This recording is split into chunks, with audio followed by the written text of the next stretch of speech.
Hi, my name is Mike Robinson. I've been a mortgage broker here in Southern California for about 30 years now.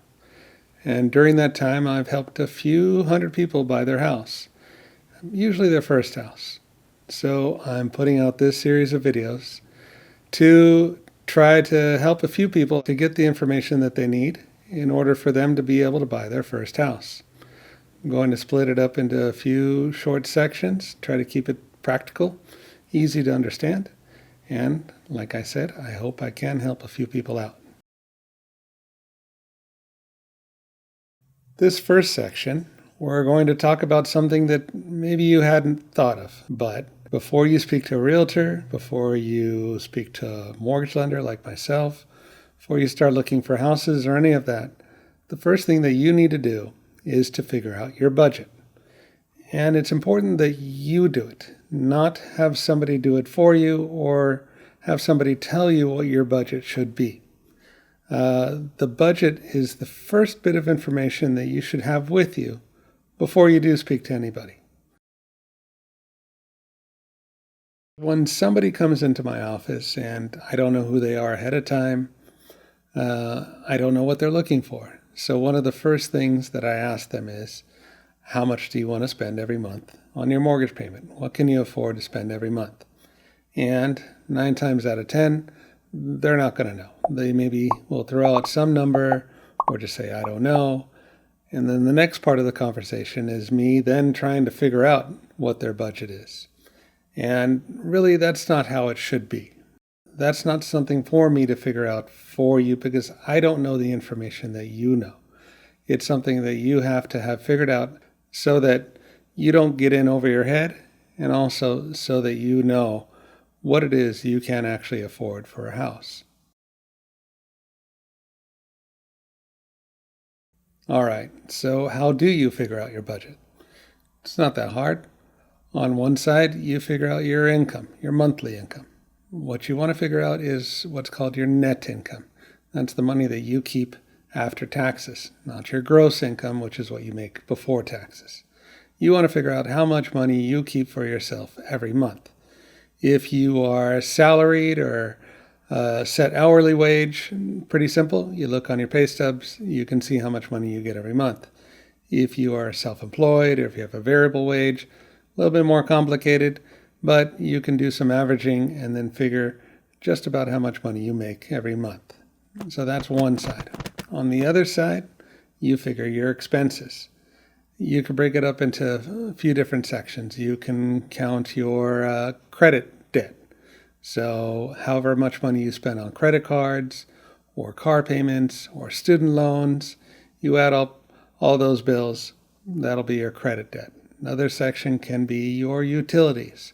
How much do you have to spend on your phone or internet or streaming services or anything that you have to pay for every month on that side? And then the miscellaneous section would be anything like food, clothing, gasoline. Those are going to be a little bit more variable, but you can look over your records and see how much money you spend on these things and add them all up. You know, it could be anything like what you spend on for your kids or schooling, anything like that. The final section is what I'm going to call the buffer. And that's the amount of money that you keep as savings and that you can also use for unexpected expenses. Like if you have a car repair that comes up, or if you have a medical expense that comes up, or anything that comes up that's not a usual expense. That's why you have to have that extra money left over, which is what we're going to call the buffer. Finally, what you have left over, after you subtract all those expenses from your income, is what you can potentially use for your mortgage payment. And so that's going to be your budget.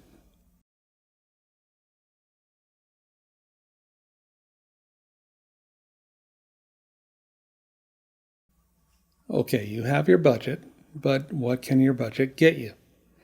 There are ways for you to figure it out. First, you go online to look for the prices of the houses in the areas that you want to buy. And then you can take those prices and find an online calculator in order to figure out what the payment is. Now, you have to be careful with most online calculators because most of them will not include anything else other than the payment for the loan. And a typical mortgage payment, aside from the loan, also includes property taxes, hazard insurance, which is like fire insurance, and for most first-time home buyers, you will also have to pay mortgage insurance.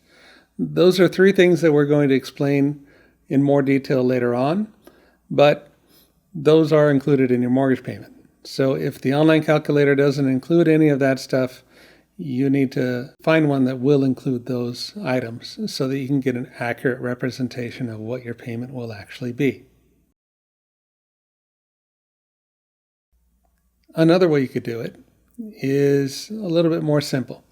You get the prices of the houses first, and then you can use this quick calculation. For every $100,000 in sales price, the monthly payment is about $800 a month. And that includes everything, including property taxes, hazard insurance, mortgage insurance. It is about $800 a month.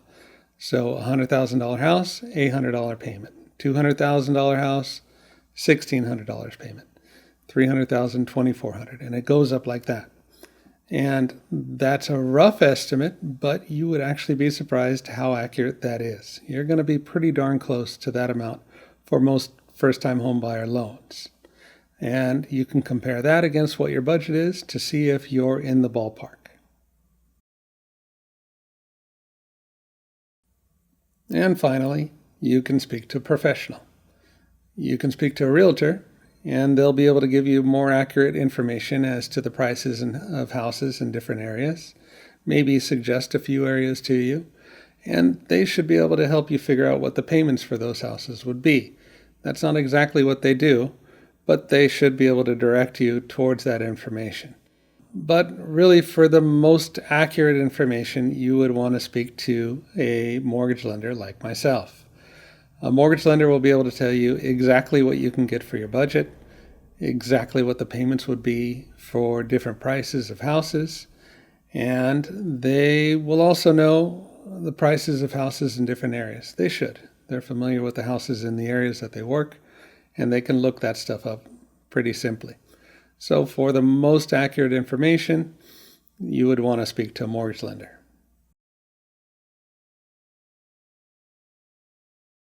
Now, if you've determined that your budget works for the prices that you want, well, that's great. You get to move on to the next step. But what happens if the budget doesn't work? What if it's too low for what you want? There are still some options for you. The first thing you could do is to reduce your expenses. You figured out your budget. You know that half of that is figuring the expenses. If you reduce those expenses, then that increases the money that you have left over that would be part of your budget. So that could be if you have like a high car payment or high credit card payments, you can maybe pay those off to reduce that part of your expenses. If there are other things that you spend a decent amount of money on that you don't necessarily need to every month, you can reduce that, help your budget out that way. You could technically reduce your buffer. If you gave yourself a very large buffer, then you could reduce that in order to help increase your budget. You have to be careful though. That's where you can get in trouble. If you have a very small buffer, then that might cause you problems later on. Maybe not immediately, but if something comes up and you need the money, and you don't have it because you didn't account for that, well, then that's how you can get into trouble. So you have to be very careful about what you do with your buffer, but that is something that you could reduce in order to increase your budget. You could also increase your income, right? If you make more money, you can buy a bigger house. That's great. I know it's easier said than done, but really that's part of the equation, right? You have your income and your expenses. You increase the income, you have a higher budget. It could be you take on more overtime, go for a promotion or some type of raise. That would be awesome. And then you can increase the budget available for the house. And then, sort of like we said before, you can speak to a professional. You could speak to a realtor. Maybe they can direct you to another area where the houses are less expensive and would fall within your budget. But if you want more accurate information, again, you would want to speak to a mortgage lender. I know that sounds like a pitch, but really a mortgage lender will be able to give you accurate information on what to do if your budget is not going to work for what you want. Maybe offer you solutions, maybe even tell you that your budget does work, right? But the mortgage lender would be able to give you the most accurate information. The key, though, is to find somebody that will take the time to answer the questions that you have and somebody that you feel confident in that's looking out for your best interest. I mean, if you feel like they're being short with you or they're not interested in helping you out, well, then find somebody else, right?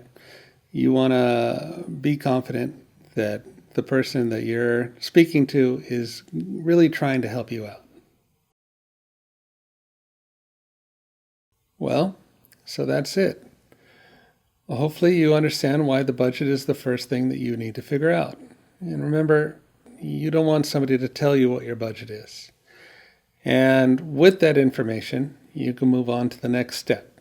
And those steps will be covered in the following videos. Again, my name is Mike Robinson. I'm based out of Covina, California, but I work throughout all of California. If you have any questions for me personally, I'd be happy to help. My contact information is below. And I hope you can like and subscribe and push the little notification icon so you know when the next videos come out. That'll cover the rest of the information that you need to know in order for you to buy your first house. I hope you have a good day and take care.